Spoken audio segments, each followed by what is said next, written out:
Bueno, les voy a platicar un poquito qué es lo que vamos a hacer en esta ocasión. Vamos a tratar de trabajar, imagínense que les voy a estar dando piececitas de rompecabezas y al final vamos a dividir en dos partes nuestra sesión.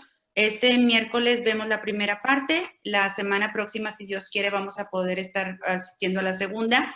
Y en la segunda es importante poner atención porque los elementos que vamos a ver ahorita, que de pronto parecieran que no tienen mucho sentido, van a ver ustedes cómo se amarran perfectamente bien a la hora de llegar a la siguiente sesión. María de Guadalupe se puede llegar de muchas maneras. Se puede llegar al conocimiento o al acercamiento a ella desde el punto de vista histórico, desde el punto de vista teológico, desde el punto de vista cultural, desde el punto de vista misionero, de muchas maneras. Aquí lo que voy a tratar de hacer es un poquito intentar recuperar qué fue lo que pasa en el origen de las apariciones en 1531, que coincide de una manera maravillosa también con el origen de nuestro mestizaje. Entonces, voy a compartirles pantalla. Y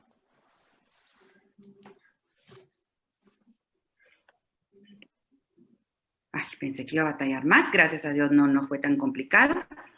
Muy bien, entonces vamos a comenzar con nuestro tema que titulamos Santa María de Guadalupe, el nacimiento del mestizaje. Quiero compartir con ustedes, no acostumbro leer, pienso que la lectura nos distrae mucho y prefiero compartir con ustedes de viva voz, pero solamente hago la aclaración que voy a tomarme 2 minutitos para hacer una lectura muy interesante que tiene que ver con esta relación que tenemos con María de Guadalupe como reina de América, de dónde viene y por qué viene, y a partir de ahí ya vamos a comenzar a trabajar con este tema maravilloso que es Santa María de Guadalupe como inicio de nuestro mestizaje, como mestizaje de nuestra sangre americana, nativa americana, con la sangre europea que llegó a través de la conquista. Entonces, les comparto esta cita de una página católica que viene al caso en este tema. Dice, la aparición de María al indio Juan Diego en la colina del Tepeyac en el año 1531 tuvo una repercusión decisiva para la evangelización. Este influjo va más allá de los confines de la nación mexicana, alcanzando todo el continente. Y América, que históricamente ha sido y es crisol de pueblos, ha reconocido en el rostro mestizo de la Virgen del Tepeyac, en Santa María de Guadalupe, un gran ejemplo de evangelización perfectamente inculturada. Por eso, no solo en el centro y en el sur, sino también en el norte del continente, la Virgen de Guadalupe es venerada como reina de toda América. A lo largo del tiempo, ha ido creciendo cada vez más en pastores y fieles la conciencia del papel desarrollado por la Virgen en la evangelización del continente. En la oración compuesta por la Asamblea Especial del Sínodo para Obispos para América, María Santísima de Guadalupe es invocada como patrona de toda América y estrella de la primera y de la nueva evangelización. En este sentido, dice, estamos hablando de que así como llegó la evangelización de parte de los españoles en 1531, bueno, un poquito antes de 1531, cuando llegan los primeros españoles, sabemos que es en 1492 hasta Cuba, a México llegan en 1519, y así a través de esos primeros 20, 30 años se acomodan en todo a lo largo y ancho de nuestra América. Esa semilla de evangelización que trajeron ellos y que fue regada y germinada por María de Guadalupe, casi 500 años después, que es lo que está pasando ahorita, nos falta muy poquito para llegar al 31, al 2031, es momento de que demos fruto nosotros y seamos ahora los que evangelicemos al mundo. ¿Cómo? A través de la estrella de la evangelización, que es Santa María de Guadalupe. El 24 de agosto de 1910, fíjense cómo estos 100 años han sido tan importantes en nuestro hecho guadalupano. En 1910, el Papa Pío X declara a la Virgen de Guadalupe como patrona celestial de la América Latina. Un patronazgo que el 16 de julio de 1935 amplía también a Filipinas a través del Papa San Pío X. Y Juan Pablo II finalmente extiende a toda América el 22 de enero de 1999 lo que acabamos de decir ya, que queda como reina de América y patrona, ¿verdad?, de las Filipinas. Entonces, vamos a comenzar con el tema que nos compete. Mami, ahorita que acabes o puedas, ¿me prestas el PC? Que voy a hacer una cosita de merqueo y ya. Ok. Tenemos un lugar central desde donde comienza nuestra evangelización en ese Tepeyac, que seguramente ustedes han visto en algún canal de televisión, en alguna noticia, cuando es el 12 de diciembre, antes del 12 de diciembre, que se llena de peregrinos de una manera increíble. Hoy por hoy es uno de los centros de peregrinación marianos que tienen más visita, más peregrinos a lo largo de todo el año. Pero la víspera del 12 de diciembre, desde la semana anterior, es una cosa increíble cómo hay ríos y mares de personas que llegan y llegan y llegan hasta el templo. ¿Por qué? Pues porque resulta que María de Guadalupe, como les decía ahorita, se puede llegar de muchas maneras. Y dicen por ahí, de esas historias que se van amarrando porque alguien la comparte, se van haciendo parte de nuestra idiosincrasia, de nuestra manera de ser, que en México todos los mexicanos somos guadalupanos, aunque quizá no seamos cristianos. ¿Qué quiere decir? Que María de Guadalupe es un patrocinio, un regazo de madre en el cual cabemos absolutamente todos los seres humanos, independientemente de que seamos o no seamos tan practicantes o tan creyentes. De hecho, si ustedes se fijan, la construcción de la Basílica de Guadalupe, esta que estamos viendo ahorita, semeja una tienda de campaña, como si fuera un techo que se abre y se abre. Esa es la intención con la que se hizo. Perdón, es que se le está acabando la batería a esto. Ahí está yo. Y necesito tener cerquita el reloj para no pasarme de los tiempos. Es esa tienda de campaña en donde todos los seres humanos cabemos, donde todos nos podemos hacer uno y desde donde brota esa necesidad de compartir esa nueva evangelización desde la perspectiva de llevar la buena noticia de la salvación gratuita de Dios hacia todos los seres humanos a través de la imagen de su madre. Entonces, vamos a jugar un poquito al túnel del tiempo, vamos a entrar en la Ciudad de México. Ustedes saben, una ciudad con profundos problemas, tanto de cantidad de personas, de contaminación, de tráfico y hoy por hoy de violencia, de inseguridad, de acumulación de basura, de choques culturales tremendos. Y esa ciudad, que hoy es una ciudad tan conflictiva y tan complicada, hace mucho tiempo le llegó a llamar la región más transparente del aire.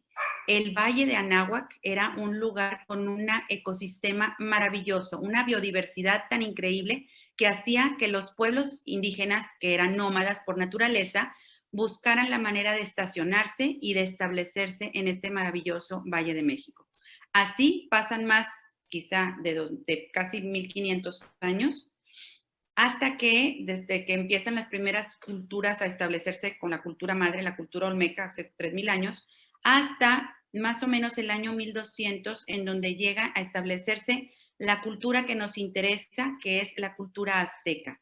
¿Por qué nos interesa la cultura azteca? Porque este pueblo era el pueblo que tenía un dominio territorial. Aquí se los estoy marcando a ustedes, si se fijan, en la parte de arriba es para que ubiquen cómo está la República Mexicana. En la parte de abajo del mapa, donde alcanzamos a ver la parte verdecita, es la parte que eran territorios dominados por los aztecas. Si ustedes se fijan, en el centro de la imagen que estamos viendo abajo, hay un puntito celeste que dice en el centro, otro puntito que dice Tenochtitlan. Ahí es el origen, la capital del pueblo azteca.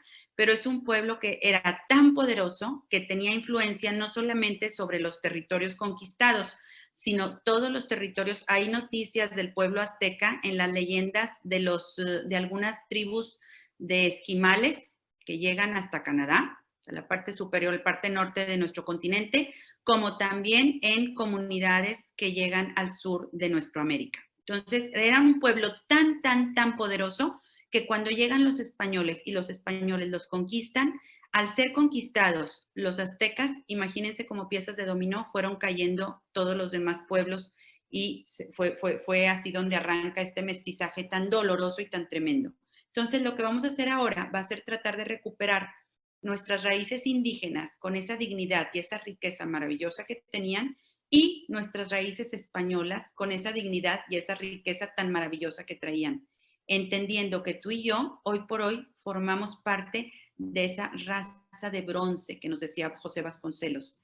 ¿Qué quiere decir? Esa raza nueva, ese mestizaje que logró fusionar lo mejor de dos culturas increíblemente poderosas, increíblemente maravillosas, que chocaban de una manera tremenda y que de pronto lograron encontrar un mestizaje del cual tú y yo somos producto.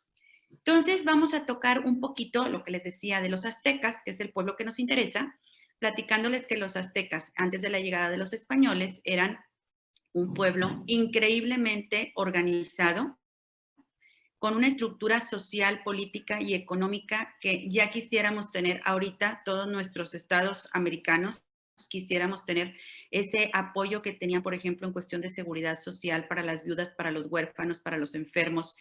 Todos, absolutamente todos tenían la capacidad de asistir, de tener asistencia médica gratuita, de tener asistencia social, de tener la obligación de asistir a la escuela. Había dos tipos de escuelas, las de los nobles y las de la gente del pueblo, pero todos tenían la obligación de asistir a la escuela, cual vamos a tratar ahorita un puntito muy importante. Y vemos que era una ciudad maravillosamente estructurada, con una estructura muy fuerte, pero también que había logrado conquista a punta de sometimiento a los pueblos que estaban a su alrededor, los cuales no estaban nada contentos con lo que estaban viviendo. Vamos a ver precisamente que la conquista se da porque los tlaxcaltecas, que eran el pueblo que chocaba contra los aztecas, son los que apoyan a los españoles, y la verdad es que la conquista fue una guerra de hermanos, una guerra de razas, de hermanos, en donde los españoles tuvieron la capacidad de sacar el mejor provecho a este choque tan tremendo que había, y así se logró la conquista. Entonces, toco el tema de la educación. Vemos aquí a una mamá. La educación recae sobre todo en las madres. Los padres son figuras ausentes la mayor parte del tiempo porque se dedicaban a muchos a la guerra, que pasaban a veces muchos años en campañas que les llamaban de guerras floridas para traer prisioneros para hacer los sacrificios humanos y para someter pueblos para que les dieran tributo para seguir sobreviviendo ellos como pueblo. Y tenemos que entonces la madre ocupa un lugar preponderante en la educación. Aquí tenemos a una madre que está enseñándole, llevándole al hijito a un maestro, y el maestro le está enseñando lo que nosotros dijéramos en nuestro lenguaje coloquial a leer y escribir. No acostumbraban ellos tener como nosotros unos signos pictográficos, unos signos alfabéticos donde a cada sonido corresponde una letra, que eso es herencia de nuestra parte española. Ellos usaban símbolos pictográficos como estos. ¿Qué quiere decir?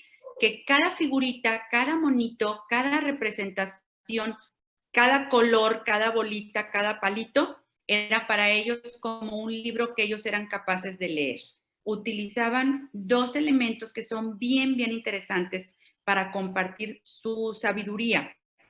Los cantos, que eran como poesías, como narraciones. No sé ustedes en Colombia si lo tengan. Nosotros en México tenemos algo que se llama corridos, y los corridos son canciones que se hacen de letras pegajosas y sencillas, con música también muy sencilla, para ciertos personajes importantes de nuestra cultura popular.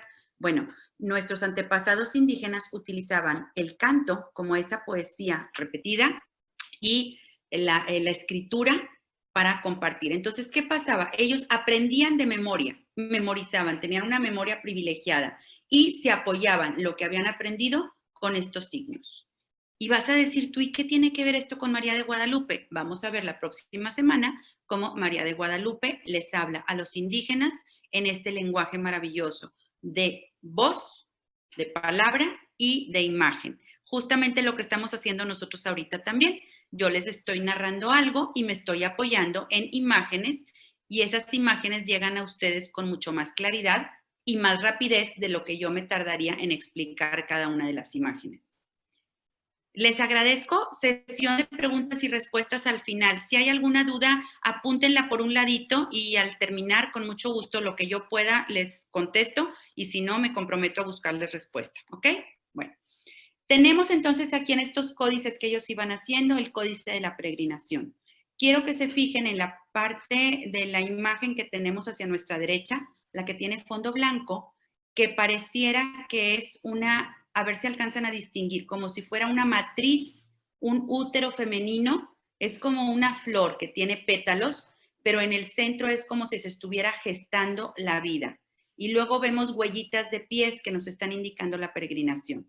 ¿Qué quiere decir? Que nuestro pueblo azteca sale en peregrinación de un lugar mítico llamado Aztlán, por eso se llaman aztecas, lugar de las garzas, para hacer un recorrido y llegar a fundar la ciudad, que es la capital para ellos, después de cerca de 208 años. Aquí tenemos este códice de la peregrinación, fíjense cómo salen sus 4 líderes caminando, porque escucharon de su dios Tenoch la voz del Dios que les decía, salgan de esta tierra, de esta comodidad que tienen y vayan en peregrinación hasta que encuentren el lugar que yo les voy a señalar para que funden la ciudad. ¿Cuál ciudad? Tenochtitlan. ¿Cuál es el símbolo que ellos estaban buscando?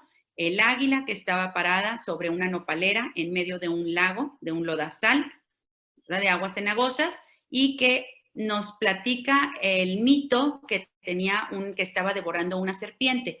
Pareciera ser que no, que realmente lo que estaba devorando, según los anales indígenas, era una tuna, porque la tuna es el corazón del hombre.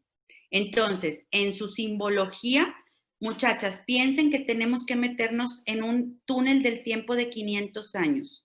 Si ahorita nos sentamos a explicarles a nuestros nietos cómo vivíamos cuando éramos chiquitas y a los nietos les cuesta tanto pensar que vivíamos maravillosamente bien sin internet, sin jueguitos electrónicos, sin celulares, ¿verdad? Sin tener tanto dispositivo como tenemos ahora, sin microondas y sin tantas cosas, y los chiquillos voltean y nos ven con cara de ¿cómo podías vivir con eso? Pues imagínense que estamos haciendo nosotros ahorita un ejercicio de irnos para atrás 500 años, tratando de entender con ellos hace 500 años, y hace más de 500 años. Entonces, el símbolo del águila es el sol devorando una tuna, que es el corazón del hombre, del cual vamos a hablar ahorita. Fíjense ustedes ahí, tenemos el lago de Texcoco, en donde en el centro van a fundar la ciudad de Tenochtitlan. El dios principal para ellos es básicamente Huitzilopochtli, el dios sol, el dios de la guerra. El dios del agua también es sumamente importante, por supuesto, porque pues sin agua no pueden vivir, no sobreviven, ¿verdad? Entonces, en el centro ceremonial vamos a encontrar que hay 2 templos gemelos, cuates, uno que está dedicado al dios de la guerra y uno que está dedicado al dios del agua, ¿verdad? Pero vamos a tratar de meternos un poquito en el mundo tan especial para ellos y que tiene tanto que ver con María de Guadalupe. Aquí tenemos el códice de la fundación de la ciudad de Tenochtitlan. En la parte de arriba vemos una fecha, que es la fecha 13 caña. Vemos el águila parada en el nopal, tomando la tuna, como yo les decía. Y quiero que se fijen en la parte superior, arriba del águila, lo que vamos a encontrar es como una casita, un templo, en donde ellos marcaban donde comenzaba la nueva ciudad que iban a construir. Les dije que andaban como en peregrinación. Llegan al lugar, lo primero que hacen es, obviamente, pelearse contra los que ya vivían ahí. Si se fijan en la parte de abajo vemos a unos personajes grandes que traen garrote, obviamente son los aztecas, y unos pequeñitos que traen escudo, que son los pueblitos, las comunidades que ya estaban establecidas, contra las que tuvieron que luchar. Fíjense cómo se ven ahí como unos templos que tienen el techo como caído, se está yendo de ladito, y unas volutas como de lumbre. Se están incendiando los templos, que quiere decir que es el fin de esa época y el inicio de una época nueva, porque arriba del águila vemos una casita, que es la construcción del nuevo templo, y vemos las primeras edificaciones, los primeros asentamientos humanos, los primeros sacrificios. Fíjense cómo enfrente del águila, hacia su mano derecha, vemos un zompantli, que es un cráneo atravesado como señal de sacrificio humano, y vemos las plantitas y todo lo que se está ya cultivando y sembrando en esa parte del territorio. Contrario a lo que habíamos pensado en las clases de historia que nos enseñaban, era que nos decían que nuestros antepasados indígenas eran politeístas. El politeísmo, como dice la palabra, quiere decir muchos dioses. Con estudios e investigaciones que se han hecho a lo largo del siglo XX y lo que va del XXI, se descubre que nuestros antepasados, más que politeístas, eran monistas. No sé si les suene esta palabra. Conocemos el monoteísmo, ¿verdad? Un solo Dios. ¿Cuáles son las religiones monoteístas? Tenemos, por ejemplo, los judíos. Escucha, Israel, solo un Dios tendrás, solo un Dios adorarás. Pareciera que los cristianos católicos, que los católicos somos monoteístas, pero yo les voy a platicar un poquito a ver si me pueden entender esto, porque es bien importante. Los católicos decimos que creemos en un solo Dios, pero ese Dios, ¿cuántas personas tiene? 3 personas, ¿verdad? Bueno, de esas 3 personas que les decimos nosotros, Padre, Hijo y Espíritu Santo, tomamos que es un solo Dios con 3 personas distintas. Y Padre, Hijo y Espíritu Santo a su vez pueden tener muchos nombres, aunque estemos hablando de un solo Dios. Podemos decir de Jesucristo, por ejemplo, que es la segunda persona, el Hijo. Podemos decir que le llamamos Jesús, Jesucristo, Mesías, el buen pastor, el divino maestro, el Señor de la misericordia, el Sagrado Corazón, y seguramente ustedes tienen advocaciones muy de su zona y otras advocaciones que son universales, donde estamos llamando a Jesucristo de muchas maneras sin que nos confundamos que existe un solo Dios. Y vamos todavía más allá. Tenemos un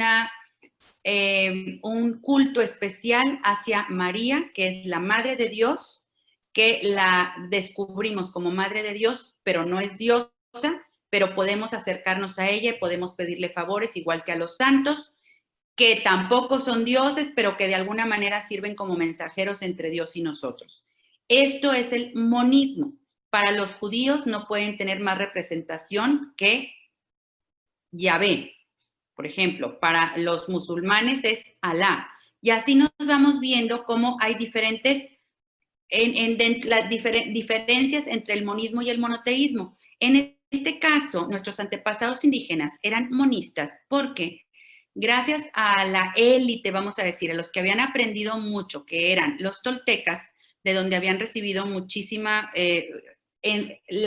la riqueza de los pueblos indígenas estaba en que cuando un pueblo llegaba a someter a otro, el acervo cultural histórico que ya tenían era absorbido por el nuevo pueblo conquistador, no destruido, sino absorbido.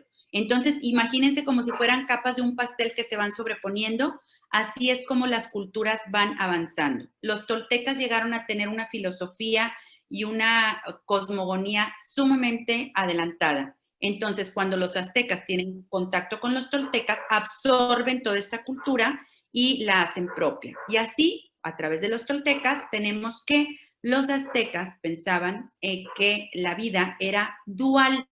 ¿Qué quiere decir dual? Fíjense cómo en todo hay otras culturas, por ejemplo, las culturas orientales que lo tienen muy andado esto con el yin y el yang. Vamos, en este caso, por observación, ellos decían, si existe día, existe noche. Si existe luz, existe oscuridad. Si existe vida, existe muerte. Si existe bien, existe mal. Si existe alegría, existe tristeza. Entonces ellos veían que todo lo que existía tenía una contraparte que balanceaba y hacía equilibrio. A ese Dios dos, o Dios dualidad, o Dios del dos, le llamaban Ometeotl. Y así como nosotros a Jesucristo le podemos llamar de muchísimas maneras, ellos tenían cerca de 80 maneras distintas para llamarles Ometeotl. Todos los demás dioses eran como atributos, como características que brotaban del mismo Dios que era el origen de todo lo demás. No nos vamos a meter en detalle aquí, no se preocupen, nada más les marco 4 nombres que se le dan a ese Dios. 1, 2, Dios 2 en 1, el Ometeotl, el Dios 1, que es aquel por quien se vive, nuestro Señor, el dueño de la cercanía y la inmediación y el creador. Nombres que corresponden perfectamente bien a la teología cristiana de la época. Incluso son más adelantados de lo que la teología cristiana podía tener en esos momentos. Y es así como llaman a ese Dios. ¿Qué tiene que ver? Que cuando María se le presenta a Juan Diego, nunca le dice soy la madre de Jesucristo, porque el mensaje no hubiera podido entrar a la mentalidad indígena. Tampoco le doy la madre de Ometeotl, porque si hubiera dicho esto al pobre de Juan Diego, probablemente como andaban buscando herejías por todos lados, lo mínimo que le hubieran hecho era no hacerle caso. Lo máximo quizá pudo haber hasta terminado quemado en la hoguera por herejía, por decir que la madre de nuestro Dios, Santa María Santísima, era madre de los dioses demonios, como veían los españoles que habían llegado a América en estos momentos en la época de la conquista. Entonces, vamos viendo cómo esas piecitas se van armando a través de la imagen que vamos a ver la próxima sesión y a través de la lectura muy recomendable del Nican Mopogua, que ya se los había dejado la vez pasada. Entonces, vamos a ver que ellos piensan que ha habido 4 eras anteriores. En la última era que ellos están viviendo, la tierra y el cielo estaban casados, tuvieron a muchos hijos, entre ellos a la luna y a las estrellas. No les estoy marcando los nombres en náhuatl para que no se me confundan. Nada más traten de entrar en el mito y pónganme atención, por favor, en el mito, a ver a qué les resuena este mito que les estoy platicando. A ver con qué otro mito conocido para nosotros lo podemos relacionar. La tierra y el cielo se casan, tienen muchos hijos, entre ellos los hijos más importantes son la luna y las estrellas, y luego la mamá tierra decide separarse del marido, del esposo del cielo, e irse a vivir en una especie de monasterio, ella solita, curiosamente marcado en el Tepeyac, en el Cerro Nariz Punta, justamente donde se dan las apariciones de Guadalupe. Pero en su cultura, en su mitología, ellos pensaban que ahí, en ese lugar, era donde había vivido la madre diosa, que ahorita les voy a decir quién es. Esa madre, que ya había tenido hijos y ya se había separado del marido, vivía solita, barriendo su casa con mucho cuidado, de pronto se encuentra en su pecho unas plumitas de colibrí, que el colibrí era el pájaro sagrado para ellos. Entonces toma las plumitas, se las pone en su pecho, sigue barriendo, termina de barrer, se sienta y donde mete la mano en su seno, se da cuenta que las plumitas desaparecieron y en ese momento ella se da cuenta que está embarazada. Fíjense el paralelismo. Madre, diosa, que está quedando embarazada sin tener contacto con varón. Se siente embarazada y al principio se asusta y escucha la voz del vientre de su hijo que le dice, mamá, no te preocupes, no te va a pasar nada, yo te voy a cuidar. Cuando la luna y las estrellas van a visitar a la mamá y se dan cuenta que está embarazada y que no ha tenido relaciones con su esposo, que es el papá de la luna y las estrellas, deciden matarla por adúltera. Y en ese momento nace Huitzilopochtli, el personaje que les estoy enseñando aquí, nace Huitzilopochtli con todos sus atavíos de guerra, nace como adulto y con la espada que trae en la mano, la daga, descuartiza a la luna, la parte, le quita la cabeza, le corta los miembros, los brazos, las piernas, la avienta por el firmamento, también descuartiza las estrellas y las arroja por otro lado, y él se queda de rey y señor de la tierra conocida, donde la mamá es la creadora de la vida y él es el dueño de la vida, porque su madre se lo ha dado a través del sol, la imagen del sol, del colibrí, etcétera. La mamá le platica al hijo que antes ha habido seres humanos, pero que han quedado borrados de la faz de la tierra, y el hijo Huitzilopochtli le dice, mamá, yo quiero que vuelva a ver. Entonces la mamá lo manda a hacer muchas aventuras, de las cuales él regresa, entre esas traer los huesos de los antepasados que estaban en el Mictlán, que era el lugar de los muertos, se los roba al dios que los tenía, después de muchas aventuras se los trae a la mamá. Fíjense las semejanzas de los que estamos hablando. En una vasijita, la mamá, no, perdón, primero en un metate, la mamá toma los huesos de los antepasados y los machaca con la mano del metate. Yo creo que ustedes sí conocen los metates, ¿verdad? Los pulveriza, los hace polvito como nuestras indígenas muelen el maíz, así ella muele los huesos de los antepasados. Y Huitzilopochtli se punza su cuerpo y con la sangre que brota de su cuerpo, de su miembro viril, desde su pene, la mamá recoge la sangre en un cuenco, esa sangre que brota con dolor de su hijo, la revuelve con los huesos molidos y con eso hace un barro. ¿A qué le suena el barro? El origen del ser humano a través del barro, ¿verdad? Que nos está mandando al Génesis, al origen del hombre, y nos está mandando también, en el caso de la madre que queda embarazada sin tener contacto con varón, también nos está mandando de alguna manera a esa mitología que ya conocemos, ¿verdad? Que es la parte judeocristiana que venimos cargando, la parte cristiana de base. Ok. Entonces, el hombre, el ser humano, tiene vida gracias a que su dios Sol, Huitzilopochtli, le ha brindado su sangre. Pero resulta que la luna y las estrellas se recuperan, son dioses, acuérdense, se recuperan y en el atardecer, cuando el cielo se pinta de naranjas y de rojos, vuelve a haber otra guerra sangrienta, una batalla sangrienta, donde la luna y las estrellas hieren al sol, queda malherido.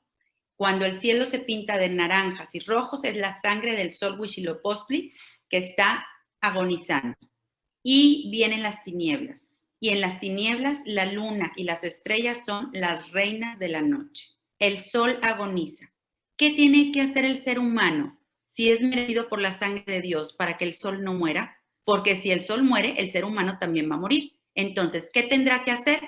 Sacrificios humanos y tendrá que sacar el corazón de los prisioneros. Por eso se llamaban guerras floridas, porque la flor del ser humano que se otorga, que se ofrenda a su Dios, es el corazón, porque la sangre sirve para que el Dios Sol se alimente y en el amanecer se recupere, le haga la guerra a la luna y a las estrellas y él haga su recorrido triunfal por el firmamento. Y así es todos los días. Entonces, el pueblo azteca sabía que tenía que hacer muchos sacrificios humanos para tener muy fuerte al sol, porque si el sol se moría, ellos también se morían.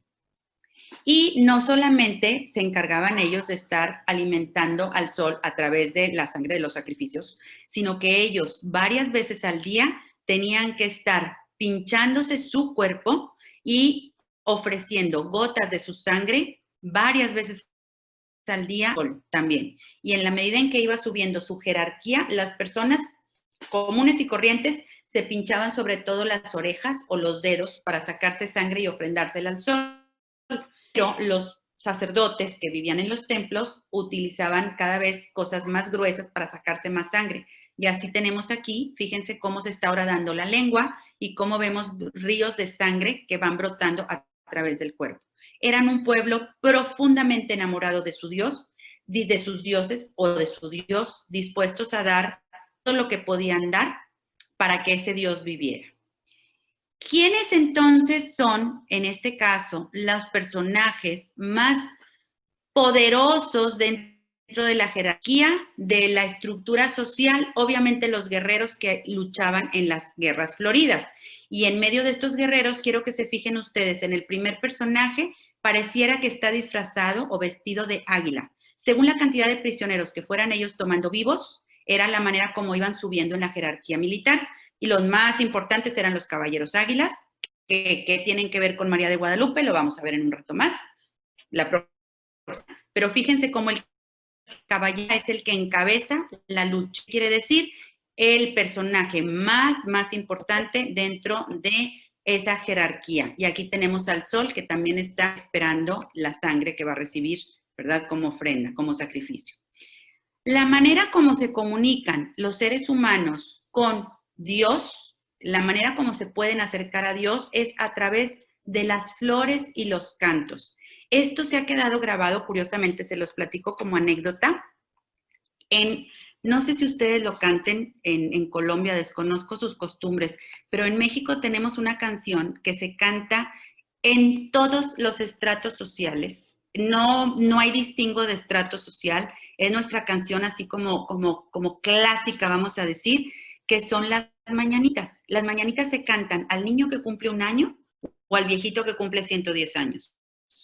Todos los años, independientemente de la clase social a la que pertenezcamos, nos reunimos en el cumpleaños de una persona y cantamos las mañanitas. Y esas mañanitas dicen: el día que tú naciste, nacieron todas las flores, y en la pila del bautismo cantaron los ruiseñores. Hasta ahí están presentes la flor y el canto. Nosotros llevamos serenata, acostumbramos llevar serenata, acostumbramos mandar flores. La manera de llevar flores puede ser al templo, puede ser cuando una persona nace, se le llevan flores al hospital, cuando una persona fallece, se le llevan flores a la tumba, cuando unas personas se casan, se les llevan flores a la ceremonia. Si quieres pedirle perdón a alguien por algo que hiciste que no debiste haber hecho, mandas tu disculpas, flores. Si quieres celebrar un cumpleaños o agradecer algún favor que te hayan hecho, mandas flores. Las flores están presentes todo el tiempo en nuestra vida. No es entonces de extrañar que María de Guadalupe se presente con Juan Diego, empezando el relato del Nicán Mopogua, que ustedes seguramente ya conocen y si no se queda de tarea, con el canto de pájaros que Juan Diego escucha un canto de pájaros, con eso inicia, y termina con las flores que caen de su ayate y se queda estampada la imagen de Santa María de Guadalupe. Entonces, flor y canto son esos elementos que encierran la verdad de lo que hay en el centro. Flor y canto es más privilegiado, lo más valioso, que tiene como más honor y que es verdadero. Aquí vemos este personaje en la parte de la izquierda. Fíjense en el primer personaje, les encargo que vean, esta es una ceremonia de flor y canto y observen cómo el primer personaje tiene las piernitas, una piernita más inflexionada que la otra. Esto se llama paso de danza. Si ustedes han visto a nuestros indígenas matachines, esa es una postura típica de un matachín. Están danzando. ¿Por qué? Porque a través de la danza es como se llega a alabar, a adorar, a reconocer a Dios. Esta personita está en paso de danza, la misma posición que tiene Santa María de Guadalupe en el ayate que quedó estampado. Les digo que son piecitas de rompecabezas que luego vamos a armar y van a tener mucho más significado.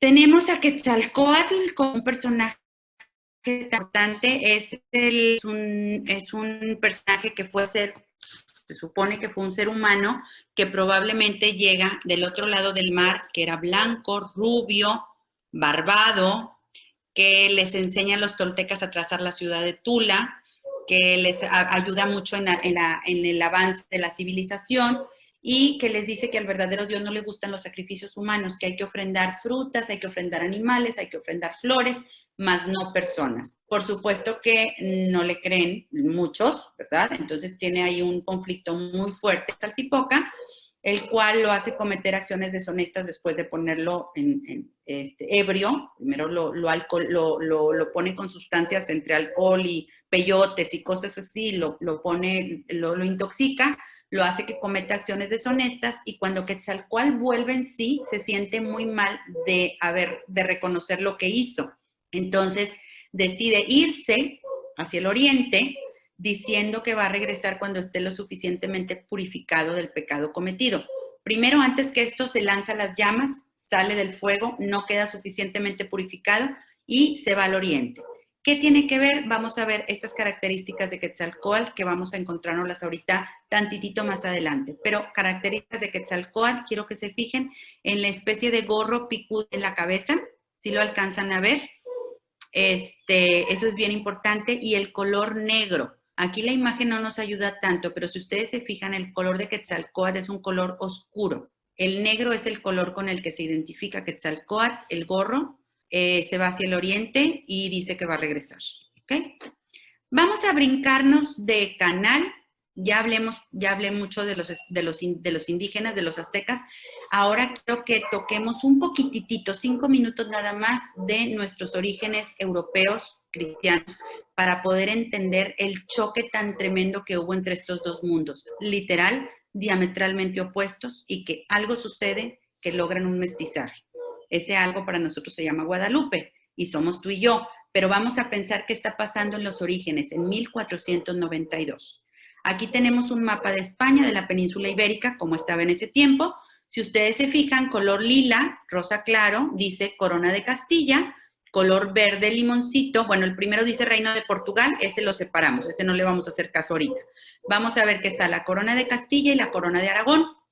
Esos reinos deciden unirse en matrimonio por algo que tú y yo ya conocemos, que se llaman reyes católicos. Estos señores, a la hora de que se juntan, que se casan, juntan sus dos reinos, y entonces vemos que esta península que estaba dividida, ahora ya se unifica de una manera muy grande, y traen como un acto muy especial, que en 1492 lograron expulsar a los hebreos, a los judíos que habían llegado algunos judíos desde el siglo I, dicen siglo I, siglo V, siglo VIII de la era cristiana, y han logrado también expulsar a los musulmanes que tenían 800 años de vivir dentro de Castilla, dentro de la península ibérica. Entonces, tenemos que se están haciendo muy fuertes, es momento de crecer y crecer y crecer y conquistar, y entonces vamos a encontrarnos con que estos reyes se les llama reyes católicos, porque ellos pensaban que tenían que unificar a todos los pueblos conquistados a través de la religión católica. Pero es una religión católica muy curiosita, porque es una religión católica que está contaminada de una manera increíble, tanto por la religión musulmana, 800 años de estar conviviendo con los cristianos, como con la religión hebrea, que les digo que llegan, algunos historiadores dicen que desde el siglo I, cuando la expulsión, la diáspora, la primera expulsión de los hebreos en el siglo I, algunos llegaron de Jerusalén, algunos llegaron hasta territorio español. Entonces vamos a encontrarnos con una religión católica muy curiosita, misma de la que todavía nosotros tenemos bastantes rescoldos, que es una religión católica que, si analizamos, y ahora a través del Concilio Vaticano II, 1965, hace muy poquitos años, empezamos a tener una visión un poquito más real y concreta de cómo era el cristianismo, que en mucho no es al catolicismo que todavía vivimos nosotros ahora. En este caso vamos a ver características que tienen que ver con ese ser católicos, apostólicos y romanos, que eran los reyes católicos, por eso se llamaban católicos, que tiene que ver con el mundo hebreo. Una característica de la religión hebrea, ella se los había dicho, escucha Israel, solo un Dios tendrás, solo un Dios adorarás. De una manera, de una carga muy especial, los judíos no pueden concebir que exista otro Dios que no sea su Dios. Esto es una consecuencia muy fuerte que viene incluso a reducir la historia que ya conocemos tan tremenda de la Inquisición, en donde se condena a todos los que no crean en el único Dios verdadero de nuestra Santa Iglesia Católica Apostólica Romana. Y sabemos las consecuencias tan tremendas que se vivieron a raíz de esta herencia. Entonces tenemos a una religión católica que se hace muy recalcitrante, pensando que ellos son los dueños de la única verdad y que nadie puede tener la verdad distinta a la que ellos tengan. Y por otro lado, a esa cultura musulmana que aportó tantísimo en medicina, en cultura, en aritmética, en astrología, en arquitectura, aportó muchísimo a nuestra España original, pero que han sido expulsados también meses después, con diferencia muy poca, de las tierras españolas. Y característica de este pueblo musulmán como religión es que ellos creen que ellos también son los dueños de la única religión, de la religión verdadera. Y ellos dicen en una interpretación muy literal de sus libros sagrados, que la petición que les hace Alá es que ellos tienen que tratar de convertir a todos los herejes, a todos los infieles, los tienen que convertir al Islam. Y si no los convierten, entonces los tienen que matar y así encontrarán ellos gloria en el paraíso. Imagínense una religión, una, santa, católica, apostólica, que no acepta la posibilidad de que nadie crea en un Dios diferente al que ellos creen, que ellos dicen que es el verdadero, y aparte que tienen el permiso, cosa que permea de los árabes, de matar y acabar con todos los que no piensen como ellos. Pues esto es lo que llega en los primeros barcos en 1492 hasta Cuba, bueno, hasta la región del Caribe, y luego cómo va llegando hasta 1519 a las costas de Chalchihuecan, Veracruz. ¿Qué está pasando en nuestro México, que no es México, nuestro Tenochtitlan, justamente antes de la llegada de los españoles? Empiezan a darse una serie de eventos como vaticinios, como pronósticos muy malos. Empiezan a tener señales que les indican que cosas muy tremendas les van a suceder. Entre esas señales, por ejemplo, tienen sueños y premoniciones de sus sacerdotes, de sus maestros, de sus tlatoanis, de sus jefes, que les empiezan a platicar cosas espantosas que han pasado a través de los sueños o a través de cosas que ellos alcanzan a ver en los signos de los tiempos. Por ejemplo, la aparición de un cometa. Los cometas para ellos eran señal de que algo muy malo iba a pasar, que algo muy malo iba a suceder. Tenemos un eclipse de sol, también un eclipse total.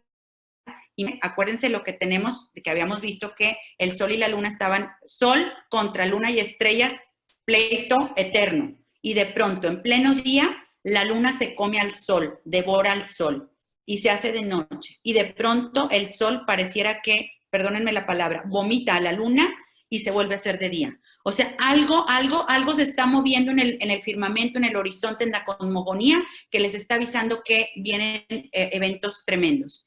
Y aún más, de pronto cae del cielo, estando despejado, un rayo en el templo, precisamente del dios de Huitzilopochtli, en el templo mayor, y se empieza a incendiar. ¿Se acuerdan que les platiqué que la señal de un pueblo derrotado era que quemaban el templo? Y la señal del inicio de un pueblo era el poner, construir, reconstruir un templo.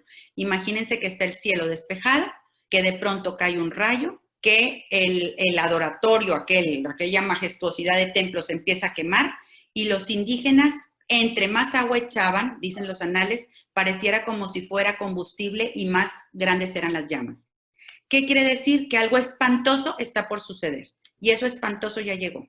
El 26 de abril de 1519 llegan a las costas de Chalchihuecan, Veracruz, un barco capitaneado por Hernán Cortés, mismo que es, aquí tenemos a este vigía que está viendo al barco que está llegando y que inmediatamente manda a avisar hasta la ciudad de Tenochtitlan lo que acaba de ver.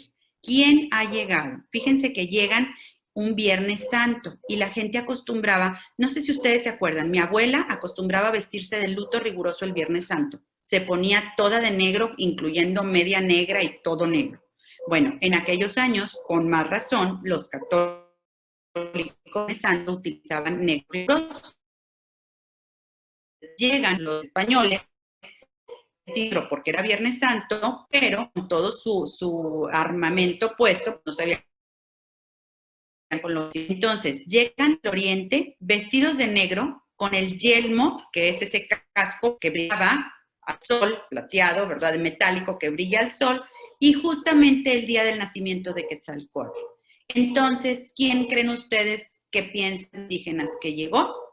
Quetzalcóatl y sus aliados, ¿verdad? Aquí empieza una serie de historias que no nos podemos detener, tremendas, son 2 años muy complicados, porque hay un encuentro de Hernán Cortés con Moctezuma primero, y Moctezuma lo toma prisionero Hernán Cortés, lo asesina, luego sube Cuitláhuac, también muere al poquitito tiempo de viruela, luego sigue Cuauhtémoc, pasan muchas cosas. El caso es que Cortés tiene que salir, cuando regresa se da cuenta que ha habido una matanza tremenda y entonces ve que los indígenas están muy, muy enojados, se vuelve a ir, busca ayuda con los texcocanos y el señor de Texcoco, que les digo que tenía un pleito muy fuerte con los aztecas, es el que lo apoya, le dice que corte el agua potable que recibían desde Chapultepec, les corte el suministro de agua potable, los deja entonces en el islote sin agua potable, les corta acceso a las calzadas que comunicaban con tierra firme, comienza la construcción de unos bergantines. Imagínense, cambia el cauce de un río para los bergantines que construyeron los indígenas mandados por los españoles, lleguen esas barcazas, lleguen hasta el lago de Texcoco y entonces por agua empiezan a sitiar, por tierra ya les tienen cerradas las entradas, por agua los empiezan a sitiar también y en un sitio que dura cerca de 90 días, espantoso. Por fin, el 13 de agosto de 1521, heroicamente defendida por Cuauhtémoc, cae Tlatelolco, que era el último lugar, el último resquicio, en poder de Hernán Cortés. Fíjense la frase que sigue porque es una frase demasiado importante, porque aquí es en donde nos tenemos que encontrar tú y yo como mestizas.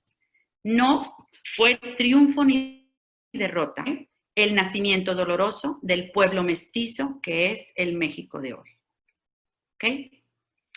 Entonces, nos encontramos con que qué es lo que sucede de 1500, fíjense la fecha, 1521 a 1531, que es el momento en que Santa María se aparece. En 10 años, los españoles han traído a unos negros que venían como esclavos, que eran los que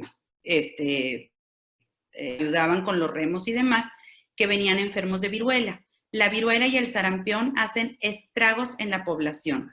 Los que no se habían muerto por el sitio de hambre y de agua que hicieron los españoles a lo largo de esos 90 días y por disparos y demás, se mueren, se habla de un 90% de la población que fallece indígena por la epidemia que hay de viruela y sarampión. La vez pasada que tuvimos ocasión de compartir juntas este material, veíamos que si ahorita la pandemia nos tiene asustados, imagínense en ese tiempo donde no tenían el menor recurso de cómo combatirla. Entonces, tenemos que, dicen historiadores 70, otros dicen el 90% de la población es aniquilada.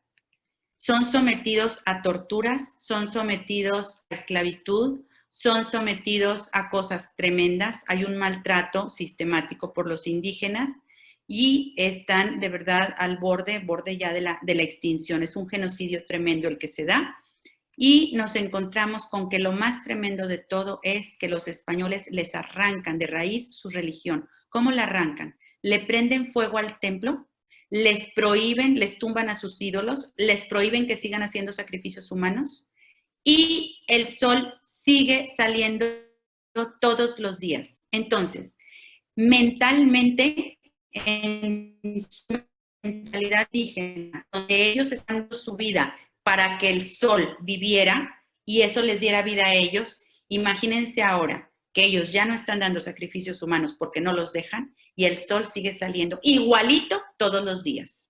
Viene una depresión moral, intelectual, religiosa, profundísima, y están sumidos en un estado de desolación total.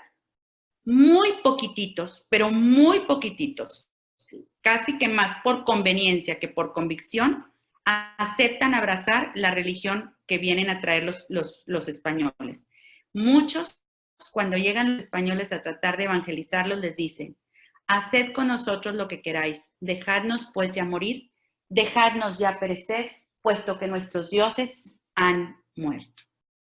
Esa es la desolación que está pasando nuestro pueblo indígena. Están totalmente destrozados, sus mujeres han sido violadas, han sido robadas, sus milpas han sido quemadas, sus esposos han sido sacrificados, no sacrificados, torturados y muertos, los tienen trabajando como animales carga. O sea, verdaderamente están destrozados como nación, destrozados. Y 10 años después viene el gran hecho guadalupano, que es el que viene a sacar de las cenizas a ese pueblo y a darle el sentido que 500 años casi después estamos teniendo nosotros, ¿verdad? Tenemos la edificación de las primeras ermitas. Aquí tenemos así como muy pobrecitas, ¿verdad? Pero los españoles querían traerles, Curiosamente, hay un celo muy importante en la evangelización y en la misión de los primeros misioneros que vienen americanos. Están dispuestos a dejar su comodidad, a dejar su tierra, sus familias, su comida, sus costumbres, para lanzarse en una aventura de la cual no van a regresar probablemente, a mundos totalmente extraños y desolados, porque existía en el corazón de esos misioneros un apuro, pero real, en ellos, de lograr la salvación de todas esas almas. En ese tiempo se pensaba que todos los seres humanos que no estuvieran bautizados se morían y se iban al infierno. Resulta que los misioneros tienen ese apuro por bautizar, porque no quieren que se vayan al infierno estas personas, estas almas, que comienzan a hacer esa labor lo más que pueden de evangelizar y de convertir y de bautizar.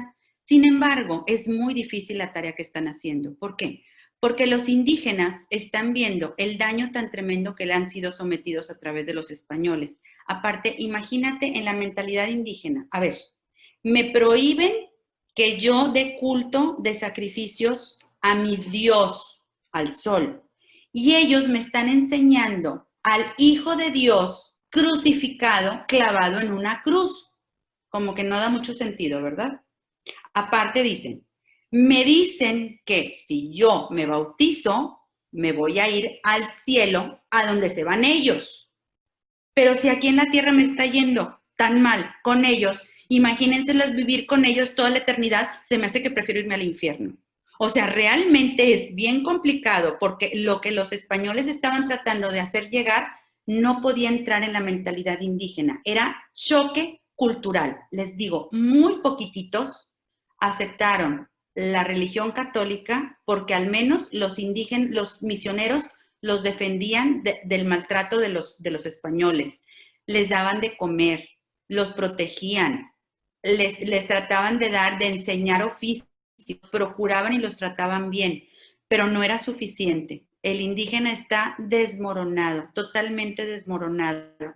Y en medio de esa, les digo, depresión profunda, casi extinción, es cuando Santa María de Guadalupe llega.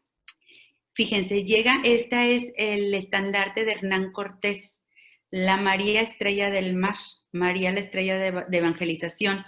Y esta es la primera María que conocen los indígenas, que después vamos a encontrarnos con esta María que se hace presente hacia los indígenas y hacia los españoles en una incursión maravillosa. Aquí termino la